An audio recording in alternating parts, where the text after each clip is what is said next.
It is not the air transport industry's habit to rush accident investigations, for good reason. But in the case of Sunday's crash of an Ethiopian Boeing 737 MAX 8, there is pressure to get at least some answers as soon as possible.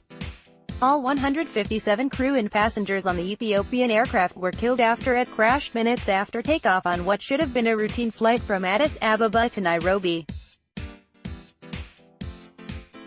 According to Ethiopian CEO, the pilot, an experienced captain with more than 8,000 hours, issued a distress call and requested clearance to return to the airport. The other golden rule of airliner accident investigation is never to prejudge the cause. That is why the investigations are never rushed, but are instead meticulous collections of all evidence and examinations of what happened. More times than not in modern-day crashes, there is no single cause. The complex interrelation of factors plays its part. The absence of any one might have led to a different outcome. But when, as is the case now, a brand-new airliner type is involved in 2 fatal crashes within 6 months, there is an understandable urgency to know what went wrong. The investigation into the first MAX crash, operated by Indonesian LCC Lion Air, is not complete. But it focused on a system that Boeing introduced into the MAX software, the so-called Maneuvering Characteristics Augmentation System, MCAS, designed to prevent the heavier MAX from stalling. The Lion Air pilot seemed to have fought that system when it was triggered by a faulty sensor, raising questions about how many MAX pilots knew about the MCAS and training procedures.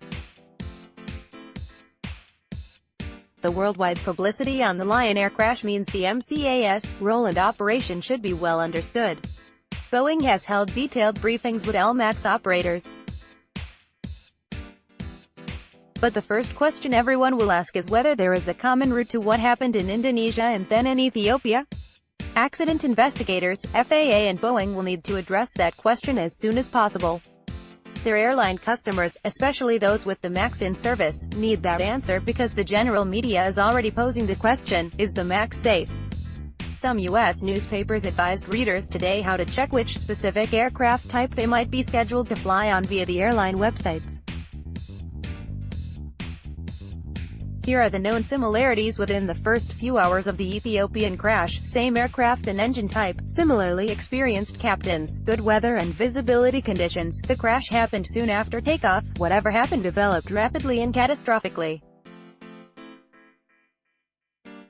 That is nowhere sufficient to conclude the cause of each crash was the same. And remember, the Indonesian crash is still under investigation.